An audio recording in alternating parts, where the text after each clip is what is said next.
It's so easy to be great nowadays because most people are weak.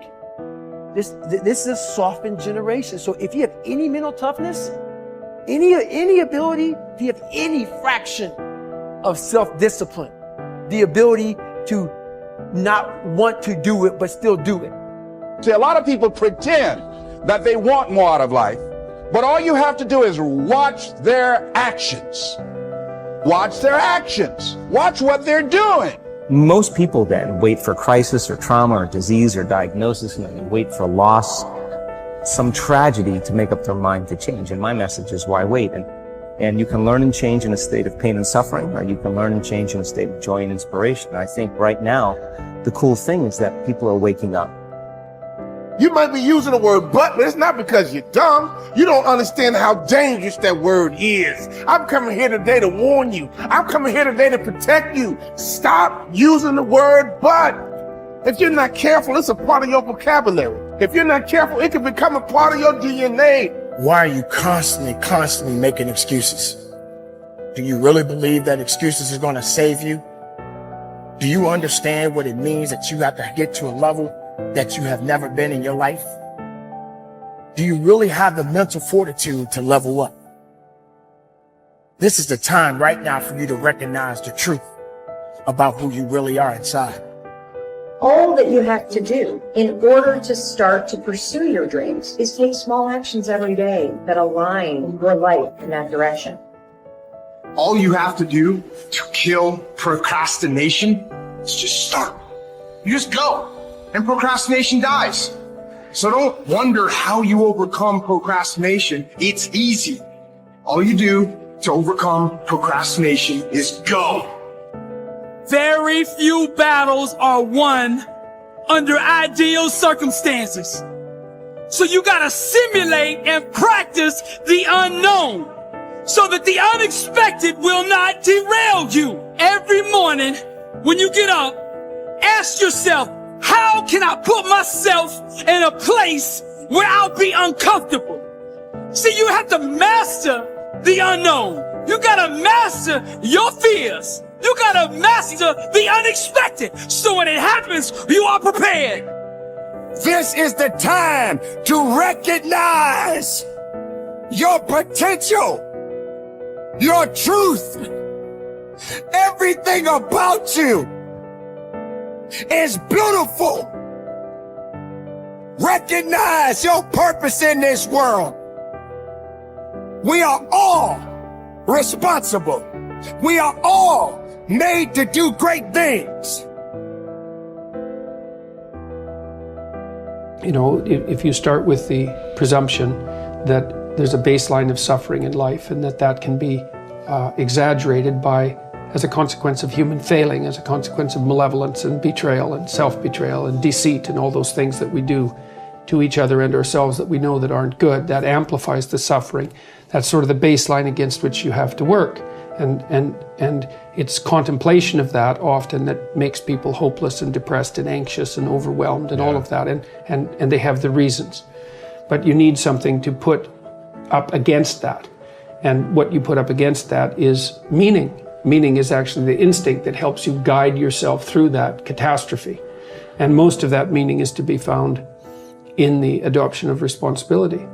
So if you think, for example, if you think about the people that you admire, well, you think about when you have a clear conscience first, because that's a good thing to aim at, which is something different than happiness, right? A clear conscience is different than happiness. Yeah, it's better. Yeah.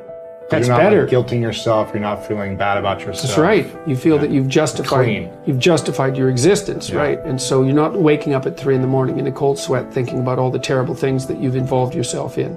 What you said to someone that you shouldn't have said, or how you acted, or lied. What opportunity you lost, or the things that you've let go that you should have capitalized on, and all of that.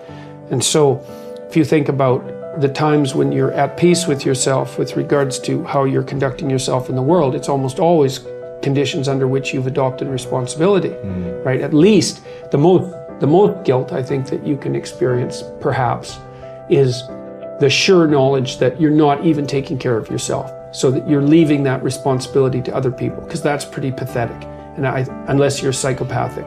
and and you're living a parasitical life, and that characterizes a very small minority of people, and an even smaller minority think that's justifiable.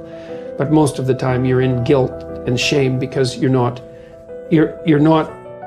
only are you not taking care of yourself, let's say, so someone else has to, but you're not living up to your full potential. And so there's an existential weight that goes along with that. If you don't learn how to effectively, not destructively, because that's where most people go, they get into an endless loop of self-punishment, which is totally ineffective.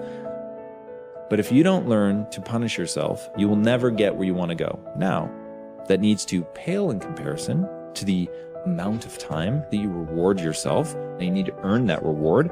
If you're just lavishing yourself with emotional praise and you haven't done anything, then I think that will cheapen it, will ultimately mean nothing. And quite frankly, I don't think you can really bamboozle yourself. I don't think if you try to praise yourself for stupid I think some part of you knows you haven't done anything to deserve that praise. But when you set a bar and you meet that or exceed that, to then tell yourself, hey, you did it. You said you were going to do it. You did it. And that is worthy of praise. And getting good at praising yourself is incredibly important. And I think that most people have a very hard time doing both. Most people don't know how to effectively praise themselves. They don't know how to get themselves, first of all, to do things that are praiseworthy. And then when they do, they don't take the time to emotionally reward themselves, meaning you actually have to feel it. It can't just be intellectual. You've got to actually feel that. And the same with punishment. If you say you're going to do something, even if nobody's watching, and you don't do it, then you need to emotionally punish yourself. None of you will ever know whether I actually get out of bed in 10 minutes or less or not. But I say I do all the time. But every time I miss it, even if I miss it by seconds, I just gave myself the chills. Even if I miss it by seconds, I will punish myself for that. Because I said I was going to do it and I didn't do it. So the fact that nobody's watching is utterly irrelevant to me. It has everything to do with myself. Now, the reason that this is important, the reason that I think that people need to do this is because that's how you shape your behavior. So, like water, over time can create the Grand Canyon, or you can take a polishing rock and shape stones. You can shape your personality. You can certainly shape your identity and shape your behaviors if you learn how to reward and punish yourself.